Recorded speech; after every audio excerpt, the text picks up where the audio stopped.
Hello, so today we're going to be talking about positioning in set 14 of TFT. I'm going to be going over some general positioning tips, how to position certain units to get the most out of those particular carries or tanks, as well as some general advice on where you should kind of place around certain units or play around them in order to get the maximum out of your TFT experience. Positioning is something that's often very overlooked, and it's something that's very important to save a lot of HP throughout your many stages of playing the game, and could often translate to winning or losing certain fights and getting lots and lots of extra LPs. So this is a really important concept. I'll try my best to go over as much of it as possible. If you like my content, please make sure to like and subscribe. I do daily TFT guides. Some of the guides, like this one, are just rehashes of similar content I've done, but updated for the new set with the new units. Either way, if you're looking to get the most out of set 14, I recommend that you subscribe so you can get those early notifications on when my videos pop. But anyways, let's get into it. Before we begin, I'm just going to talk about some basic positioning tips. So this is what you usually do in most of your games. It's that you position around having a front line and a back line. Here I basically just have two boards. I'm just going to move these back so they're a little bit out of the frame. But basically, this is just a marksman vanguard board, similar to the marksman board that I was talking about yesterday in my video. And the idea is that you have a front line that is supposed to tank all of your damage, and then a back line that's supposed to do all of your damage. So your front line tanks, you want them to be positioned in such a way that they tank as much damage as possible, absorb the damage from enemy carries, and live as long as possible. And then you want your backline carries to basically do as much damage as they can to your enemy. Now, when you're positioning around the board, typically what you'll do is you'll put your frontline units kind of clumped more towards the center of the board. The reason you put them towards the center is because then it does not matter which side your enemy carry is. You're trying not to have any large kind of gap or hole where the enemy units could wrap or find a way to your backline. The whole idea of playing a front to back style comp like these ones that I'm showing is that you have a front line that is tanking all of the damage, and your backline that is frail has to be protected and safe. So you don't want to put all of your units on one side, because then if there's like a stray unit over here, they can find a way into a backline and disrupt the way that you're dealing damage.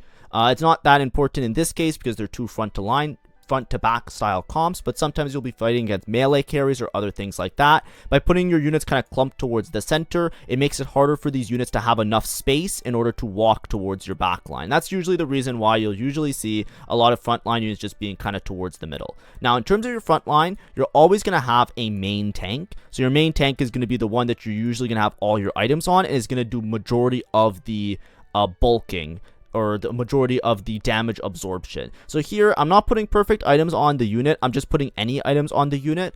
I just want to give an example of this frontline tank. Normally, when you're positioning around your enemy, this is all basic stuff, but a lot of times, you clump your units kind of towards the front. The extremities, like on the far edges, are usually the units that will die first. When you're clumping your units kind of towards the center. The reason being is that if there's an enemy carry, they're usually tucked towards a corner, which we'll talk about in a second when we talk about carries, and they'll be damaging starting with the first unit, which would be somewhere here, and then going towards the other units, right? Their damage kind of starts with the closest target, and then they will slowly fan out and start attacking the other targets based on whoever is in the closest range.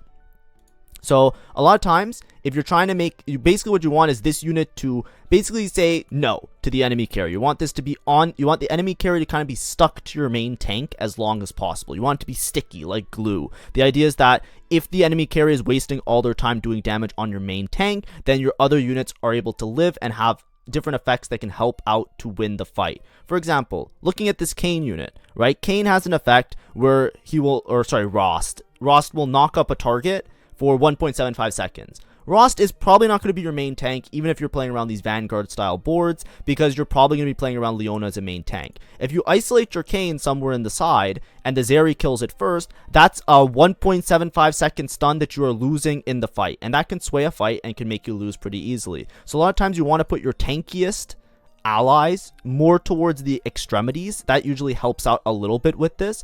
You just don't want your Kane to get targeted first because he has a meaningful ability. Likewise, if your Leona is maybe not upgraded, it's only a Leona 1-star, you might want to keep the Leona safe because Leona also has a really good ability, and then you might want to position your main tank a little bit more towards the middle. The safest option is always to put your main tank closest to the middle as possible because of like wrapping and other things, right? You want the enemy carry to always be targeting the main tanks before they target the backline carries. If you put all of your main tanks, like if you put all your weak tanks on this side, for example, and all of your hard tanks on this side, and then your main carry is this Aphelios, what can end up happening is your front line can die, the Zeri can walk up, and then Spaghetti-O, the Aphelios is in range of Zeri, and now your backline's dying because your front line is mispositioned.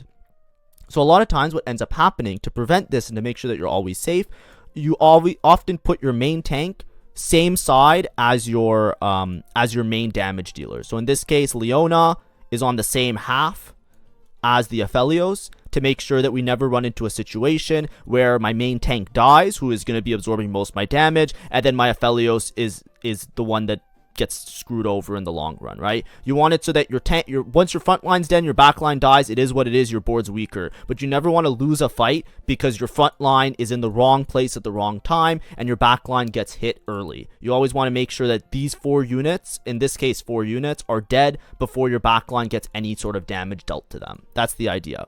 So either way, often you can put it in the middle. That's usually safe to make sure you don't get wrapped by either side, and it allows you to position pretty well against your opponents. Sorry, I deleted my Rost. Boop. Put Rost back in. Or you can put it on the same side as your enemy carry to be safe, but typically you're going to try and put on the extremities a little bit of the harsher tanks, make sure that your other units can survive a little bit to get some extra benefits of their ability cast, and play something like this. If you're worried about your main tanks or your units that are key to your front line dying before they can get certain effects off or abilities off, tuck them closer to the middle to make sure that they're not getting targeted first and bursted down by the enemy carry. That's the main idea. Now, in terms of backline units, the most safe place for the backline unit is one of the corners, either the left side corner or the right side corner. Usually you don't want to put them in the middle because a lot of times, the same way that the Zeri will target based on ranges, a lot of times the center is going to be closer than the further edge. The same applies for frontline tank units, right? A lot of times if your frontline dies, let's say my Aphelios is in the corner. If my frontline dies, let's just remove them for a second. Boom, boom, boom, boom.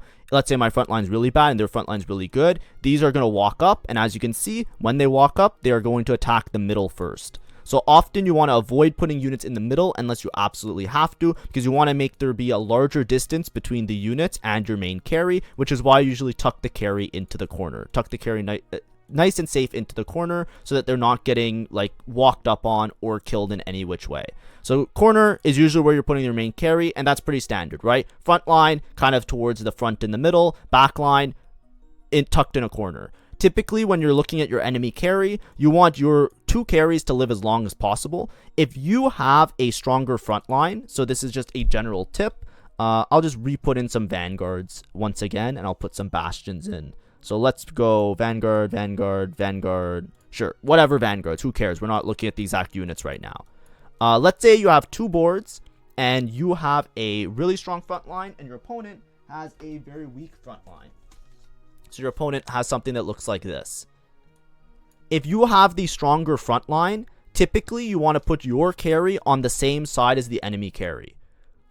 If your front line is going to live longer, you want their front line to be dead, your front line to walk up, right? So in this case, they're going to walk up, and your Aphelios is going to walk up here, and he's going to start targeting the Zeri first, right? You don't want to leave anything up to chance. You want to decrease the amount of distance between the 2 carries because your carry is likely going to attack their carry first, and it can secure you the round without having the carry ramp up or do a bunch of damage and then kill your front line, and then kill your carry by accident, right?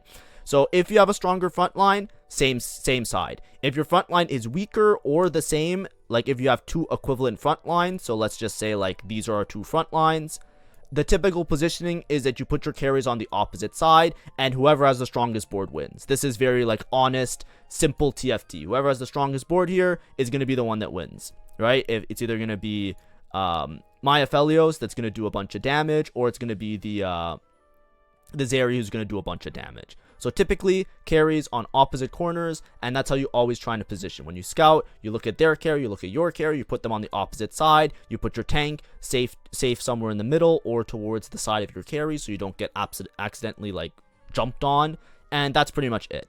Now, there are many exceptions to these rules, so there are a couple things that are pretty important to make note of. So one first example is solo frontline tanks. So solo frontline tanks is basically like in certain builds, a lot of times it's with reroll comps. So here I'll put in a Darius, for example, And let's just put in like syndicate. I don't know how to spell syndicate. There we go. So in this case, this is like a standard like TF reroll style of board where you go for Darius 3-star and you go for TF 3-star. In this case, if you read Darius's ability, for example, his Kingpin bonus is that you increase his ability range to 2 hexes, and then he heals for every enemy that he hits. Because he heals for every enemy that he hits, you want to have as many enemies hitting him as possible, or as many enemies adjacent to him as possible. So what ends up happening a lot of times is if I take this and let's just take, I don't know, let's just take a Bastion other side. I'm just going to click some units for a second and make a board. Here we go. So let's say the opposite player is playing something like Zeri Bastion.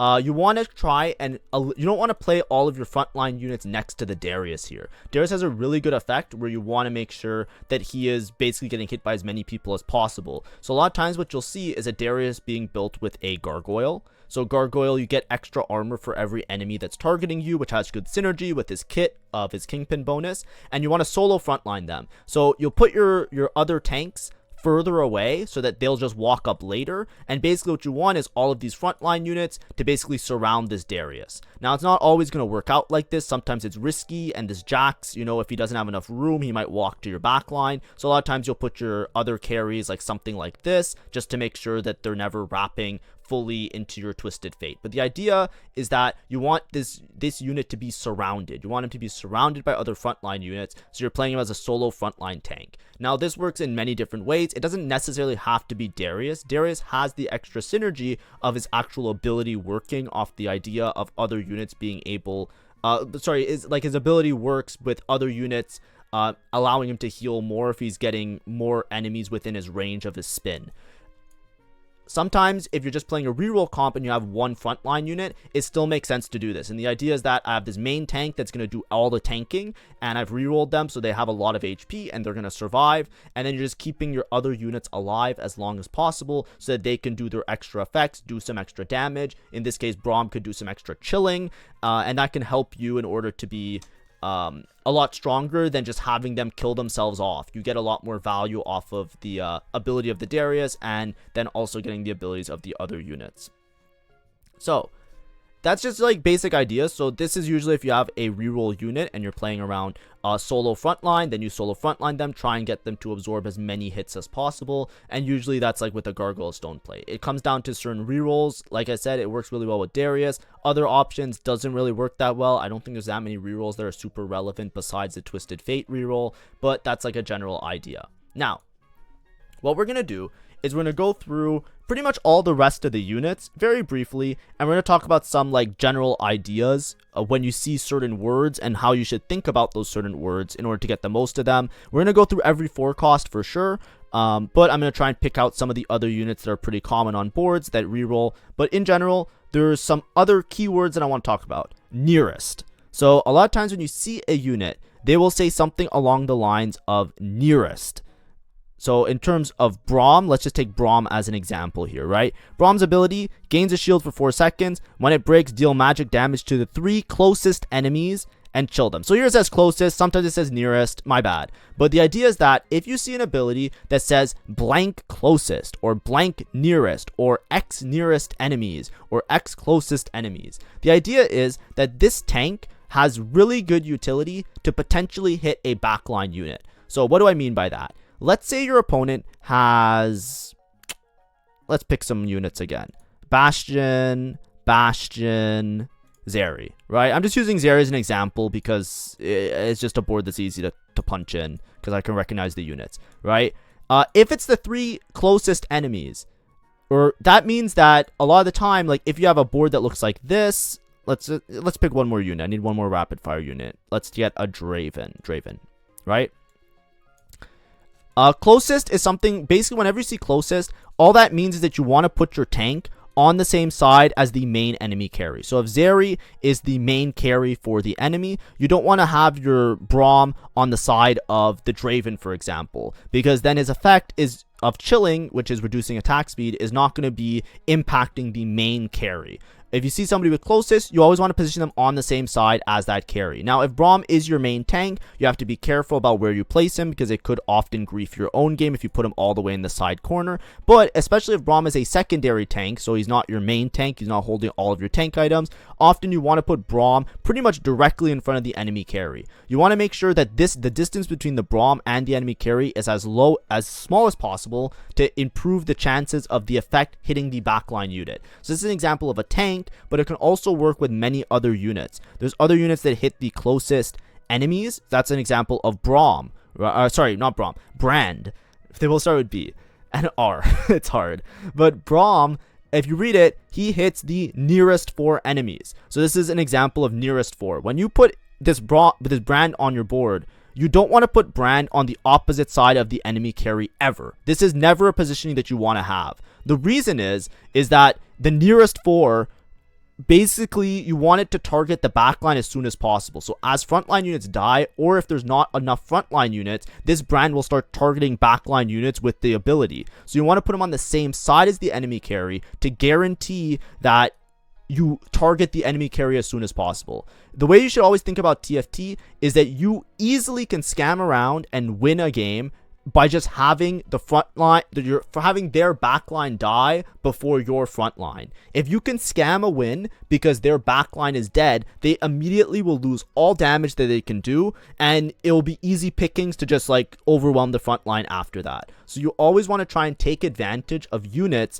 that have backline access or the ability to hit backline. So in this case, I'm giving an example with Bran and Braum where they both have an ability that hits the nearest couple enemies. So you want to make sure that they're on the same side as the enemy carry so that that nearest effect will realize itself earlier, and then you can start doing damage or having effects or negative effects on their backline carry. Another example with this is the idea of largest. So largest works in a similar way. Largest, let's take Viego for example, because that's one that I remember as largest. So Viego says that he will jump to the largest clump of enemy within 2 hexes. So the idea is based on like a 2 hex radius. So if you have these hexagons, right, a 1 hex radius is something like this, right? And a 2 hex radius is something like this, right? You know, 2 hexes.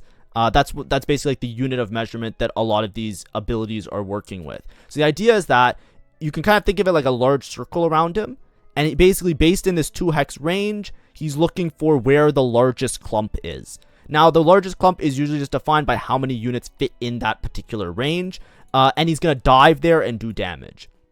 When you have largest clump, it depends on what you're trying to achieve with the unit, but a lot of times you're usually aiming towards, once again, the side that has the main enemy carry. So let's say in this case, let's just move the Draven up here, right? If he's diving towards the largest clump, it's going to be like somewhere here or here based on your positioning, because he's basically trying to, like, you know, eclipse the largest group based on his size. So if he's going here, the 2 hex range, he'd end up somewhere here, and then he'd be hitting all of these units, right? That's what usually you want to look for when you're thinking about largest clump. You want to try and position him in such a way where he's on the same side as the enemy carry, because if he dives into that clump, you maybe hit the carry. Now, it is possible that, you know, if there's more enemies on the opposite side, like something like this, he might jump this way and then the enemy carry is saved. Basically, what you should always try and visualize, draw a circle around where the largest clumps are to try and make it so that your Viego gets to the backline as early as possible, because you want the Viego to hit the backline carry, because if you kill the backline carry, that's it, the game's over, right? It also works with stuns a lot, so something like a Sejuani, right? Sejuani also has an effect where she throws an EMP. Well, it's just within 3 hexes, so it's not that big of a deal. But anyways, largest clump. I don't know another largest clump unit off the top of my head, but the idea is that you want to just try and position them in such a way that you are hitting the enemy carry as well. Now, that's all just general tips. Now I'm going to talk about specific units and how you want to position them. I'm going to keep using the Zeri as like a target on the enemy board, so it'll just exist somewhere over there, and then we'll try our best to figure it out. So imagine this is like the cornerback hex where I'm putting the Zeri, and then this will be our board, which we will talk about the positioning for particular units now. So I'm going to try and go through them as many as possible, but, you know, a couple ones to look out for, something like Morgana, right? as a 1 cost, Morgana, she hits the target and the nearest non-hacked target. What did I say about nearest? Usually with nearest, you want to put them on the same side as the enemy carry. So Morgana, if you can, without griefing your positioning, same size as the enemy carry, so you can get that hack off a little bit earlier on them. Stuff like that, right? Similar to people like Shaco. Shaco can dive. He teleports behind the lowest health enemy within 3 hexes. So you want to try and position him, obviously, to try and get to the enemy carry. But a lot of times he's just killing Frontline because the Frontline's absorbing too much damage. If you compare him really well with Zed, then it makes sense to kind of put Shaco and Zed to try and target the same units. Zed whittles them down, and then Shaco dives in to finish the job afterwards. We'll talk about Zed when we get to 4 costs. Some units that are interesting are units that shoot through targets. Then you have to do a little bit of geometry, right? So, for example, Seraphine fires a sound wave through the current target. So, if your Seraphine is targeting a particular tank unit, you want to make sure that you want to try and draw the line between the Seraphine and the enemy carry, so that while she targets the main tank, she then does extra damage to the backline carry. The whole point of TFT, whenever you're trying to position, is you're trying to find ways to scam a victory by killing their backline before your backline dies. So if you can have units with access to backline that can do damage to the backline, you want to always take advantage of that. However, obviously it's like drawing a line between the carry and the unit that you're targeting. So, you know, depending on positioning, especially early game, because these are early game units, because we're talking about Seraphine, that's a 1 cost. Sometimes you have to position her in such a way to just try and make that line work out as best as possible. So if their carry is on the same side as their tank, then you might want to same side it to make sure that line hits the backline units. But that's just an example with Seraphine, for example. In terms of some other units, I'm just trying to find some of them that I have some good understanding of.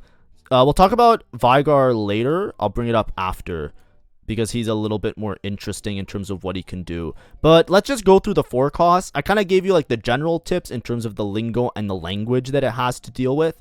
But let's just talk about the carries of themselves. So for example, Annie, right? Annie hits nearby enemies, so you can't really snipe backline very easily with Annie, but you always want to try and position her in such a way that she's trying to kill as many frontline units as possible. The sooner more units die with Annie, the easier she'll have a chance of the nearby enemy being an enemy of importance. So a lot of times with Annie, I like to position her on weaker sides because she kills off a lot of like the shitter frontline units, and then the nearby effect starts to hit units that are more high value, that might be harder to kill, but in general will just pump damage into like those stronger units, and often can hit backline units at that point, right?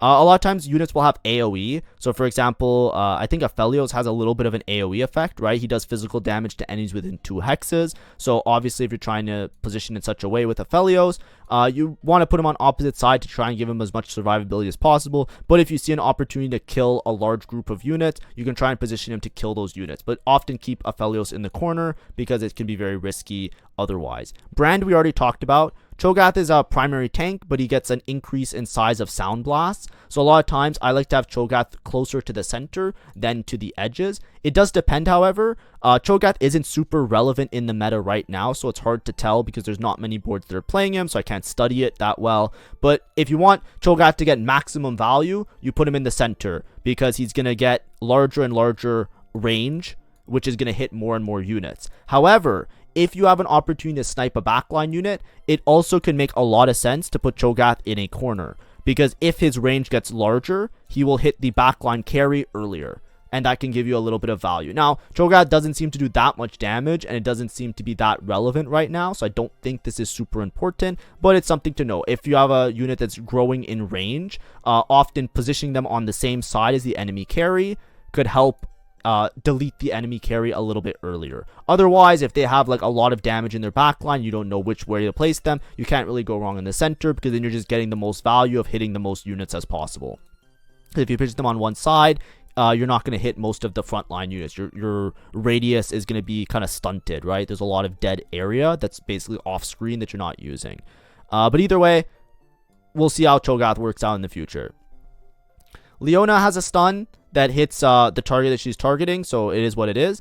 MF. Now, MF is one of the interesting units. MF attacks in these waves. Typically, with these waves, it's similar to how we were talking about Seraphine.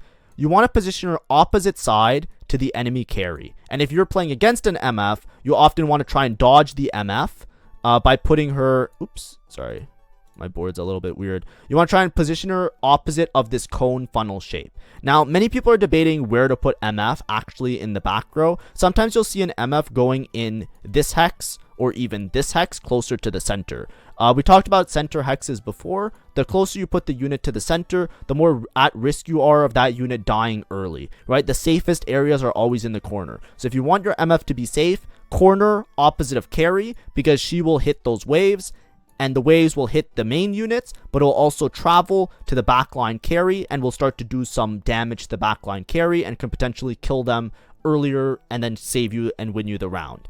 However, because the way that she attacks is like a cone shape, there's often safe hexes that you basically won't be able to hit because of this cone shape that she does. That's why you'll see people position her off to the side or more towards the center, because you just get a better cone shape, right? You get a cone shape that now makes it so there's less safe hexes. You can potentially hit both corners or you can hit both backline units while also hitting all of the front line. It just puts your MF at risk. So you just have to judge based on your front line. Is my front line strong enough that can support this MF? If so, then you can position her maybe a little bit outside of the corner. That way you don't have to worry about nailing the exact corner of where the enemy carry is. Also, because she's shooting through the largest clump, she's a largest clump unit, you also have to take into account where the enemy front line is, because that will alter the angle at which she is shooting, right? The way that she shoots also, it travels, the physical damage that she does will get decreased if it goes through other units, right? Like the first bullet of each wave. Yeah, I think so. They take physical damage from the first bullet of each wave and 25% less from other bullets in the same wave. But either way, it's fine. What you want to do, like I said before, if you're trying to play like more risky but do more damage, closer to the center is going to be a little bit more effective. If you want to play safe, corner opposite to the carry. If you are playing more towards the center, then a lot of times even a positioning like this will be good enough, because she'll target one of these frontline units, right? And then you will have still damage on the backline carry. So just be careful. It really depends on your front line which one you would want to go for. Nico, I don't think there's anything super crazy about it, mostly just frontline. Sejuani has a massive stun, right? Her stun is within 3 hexes, so a lot of times 3 hexes isn't enough to get to the backline unless their frontline dies, right? Because 3 hexes is this amount of distance, and a lot of times the carry would be somewhere back here. So it's a little bit hard to position the Sejuani in such a way to get value off of her, but I like to put the Sejuani on the same side as the enemy carry if possible. So instead of just slightly in the center, if the enemy carry is on the left hand side, I would put them 1 hex over or even 2 hexes over. Maybe not the first target of the enemy carry, because you don't want the Sejuani to just burst it down and die, so you want the Sejuani to be a little bit safe, but you want to lean towards that side, because if the Sejuani is able to walk up 1 hex, then you're in range of stunning the backline carry, and that can directly translate to you winning a round. If you get a stun on the enemy carry for 2 seconds, chances are you're winning the round. So always Sejuani a little bit angled towards the side of the enemy carry. Vex has an effect where if it passes through different enemies, it does some extra damage, but she mostly does like AoE style damage. Because she does like an AoE bursty style damage, a lot of times when units do AoE, it helps to put them a little bit closer to the center, right? Because the idea is that if you're hitting, for example, if you read Vex, she hits enemies within 1 hex of the target. So I'll take 3 of these guys. Let me show you what I mean, right? Let's say you put the Vex here, right? If you put the Vex here, she's going to shoot here, target this guy, and then it does extra damage to enemies that are within 1 hex. So it'll do damage to this guy, and it'll do damage to this guy. As you can see, this last Gragas is not taking any damage, because you have a 1 hex AoE that the Vex does. So what you typically see with a Vex is that you'll put her more towards the center. Why is that? Because when the Vex targets the unit, she'll target this middle unit now. So she targets the middle unit and she does AoE to these units. You are now effectively doing more damage. So it's worthwhile to be more risky, so to speak, and put your Vex closer to the center, because you're getting more DPS. So the risk that you're taking has a reward of giving you more DPS because you're hitting more units. So a lot of times when you have units that do like this ranged AoE, And if they're a unit like Vex, which is very burst damage, right? She's Executioner, low mana threshold. You're trying to pump out damage, have a short fight. It makes sense to put the unit a little bit closer to the middle. A unit that has a similar effect that you want to be careful with is somebody like Aphelios, right? Aphelios has an AoE effect with his ult, right? With his Moonblast, right? You Moonblast the largest clump within 2 hexes. And then, there's a little bit of like an AoE style effect, but you don't worry too much about it because it's not as small of a range as Vex. And Aphelios is a Gwynsu holder, so you want this Aphelios to ramp up as much as possible. So being in the corner is way more important than being somewhere towards the middle because you need this Gwynsu to ramp up. So if you play in the middle and you die early, you're trying to stall out to have this Aphelios live as long as possible, and you want him to be in the corner for that reason. Now, Xayah has an effect, right? And we kind of talked about it before, right? Nearest, closest. When the target dies, the feathers seek out nearby enemies. What does that mean? You want to put Xayah on the same side as the enemy carry. So you want the enemy carry to be nearby, because if this Xayah shoots a bunch of feathers, you want them to potentially go and kill the enemy carry. That's like the idea. Now, the nearby enemy effect is a little bit different here because you could technically put the Xayah opposite side and still be fine. Xayah's a bit weird and confusing because it basically just comes down to where these feathers go, right? They impale the target, but then they move after the target. So it's basically dependent on where the target is and who's close to them a lot of the time. But typically you want to put her on the same side as the enemy carry if you can. Sometimes you'll see people try and position the Xayah to target a certain unit to get the feather effect to proc in the most meaningful way. But of course, like I said before, whenever you position your unit on the same side, it makes sense in a lot of fights. But if you want to be safe and you want your enemy carry, your carry to live as long as possible, opposite side corner is usually the way to go, or just tucked in a corner, safe from any damage so that they don't get walked up on or take damage from anybody in particular. Zed. So Zed is the positioning god that you need to know about.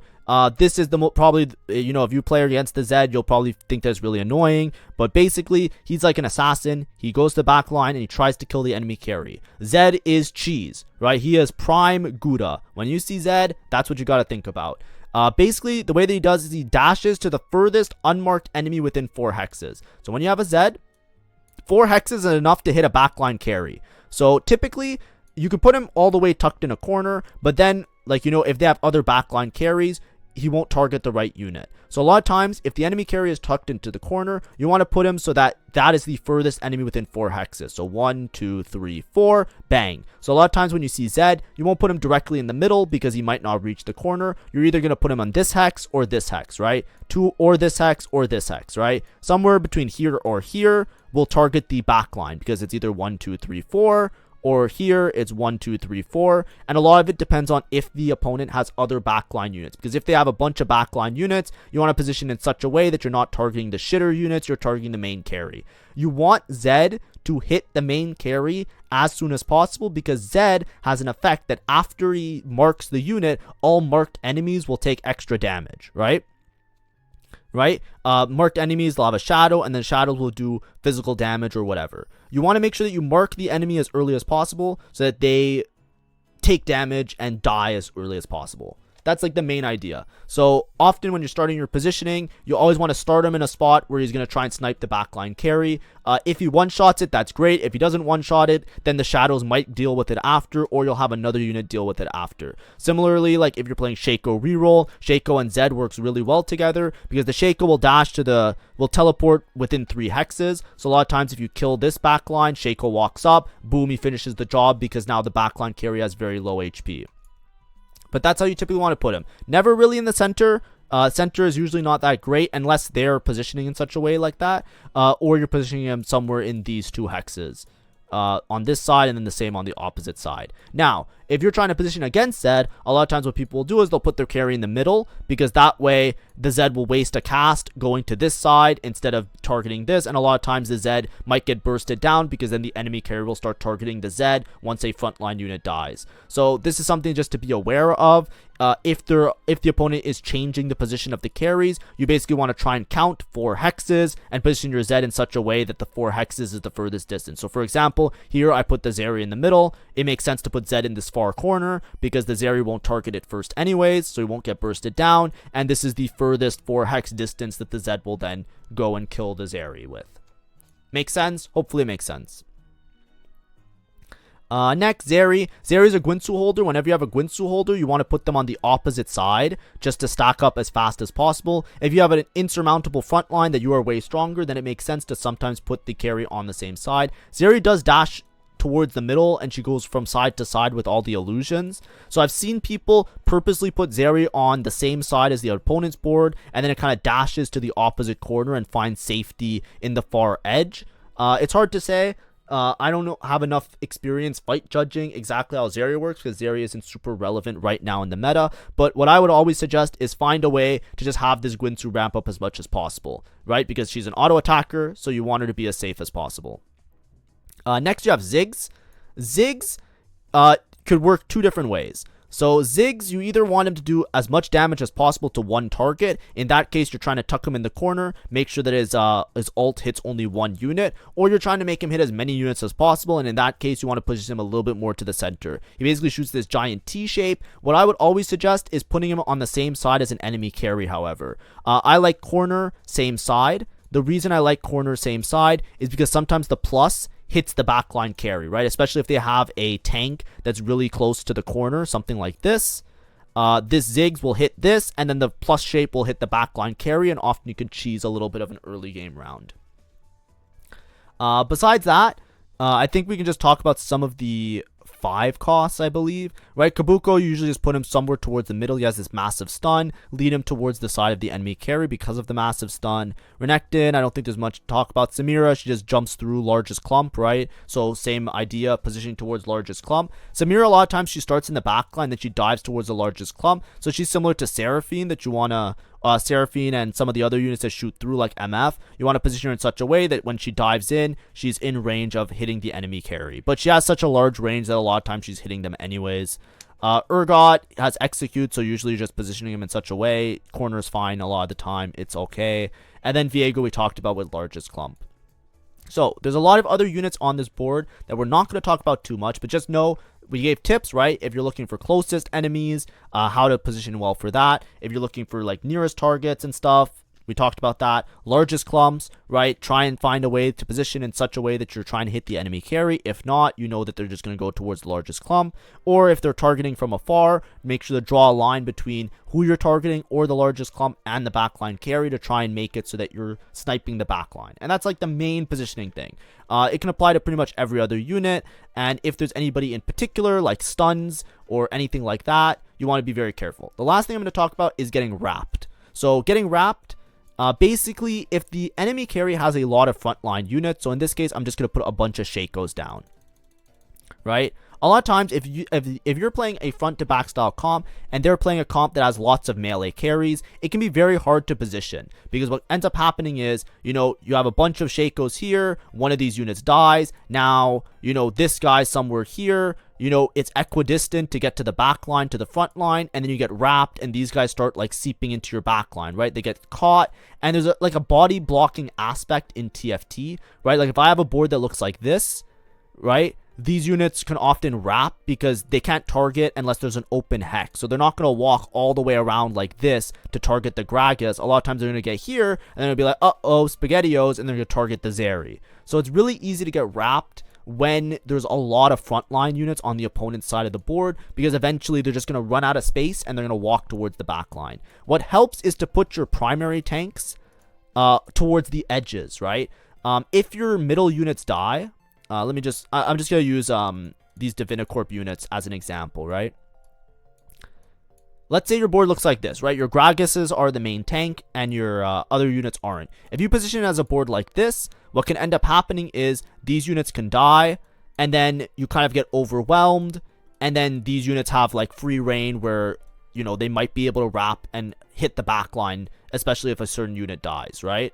If you have like multiple stronger tanks, sometimes it helps to space them out and put the weaker units in the middle, because that way, if these two Kanes die, you're at no risk of getting wrapped because there's pretty much no gaps, right? There's no gaps that lead towards the backline. Obviously, if your front line dies, then you're going to get wrapped. But the idea is that you can position your tanks more towards the edges instead of towards the center, and that kind of prevents you from getting wrapped.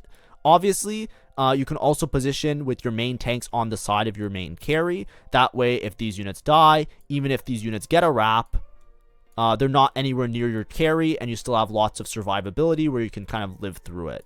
But a lot of times, if you're getting overwhelmed by frontline, spacing out your tanks in such a way that you position stronger units towards the edges is something that can help you from getting wrapped. Something that's really important to note is that if you have really weak units and they die really early, try and judge what's going to happen when your units die. So for example, if I position my units like this, I know for sure I'm going to get wrapped here because these units are so weak, they're probably going to die, and then all these units are going to have free reign to go to the back line. You want to be very careful about this. A lot of times you focus on one primary tank. That's why I say a lot of times with a primary tank, it makes sense to put them in the middle. It just makes it so that they're like as close to all of these units as possible to try and prevent yourself getting wrapped. But you have to be very aware of when units die and in what order they die. That's how a lot of the pathing happens in TFT. And it's a little bit hard to judge, but that's why, like, if you have multiple tanks, it makes sense to space them out a little bit. You don't want to clump them all in the same spot. You might want to space them out ever so slightly just to give yourself a little bit more breathing room to keep your front line a little bit more stable. But anyways, that was the guide. Hopefully that was helpful. I know I kind of had to do it like kind of half-assed because of my current situation with my computers and stuff, but hopefully that was helpful. Please take note of that and have fun. Hopefully it helps you a little bit. I tried to go through all the primary carries, like the 4 costs and the 5 costs, but just take the general tips of like, you know, the certain lingo that the different units use, as that can help you a lot in determining on how you want to exactly position the units in the best way for your own game. Thank you for watching. Have a great day and see ya. Bye-bye.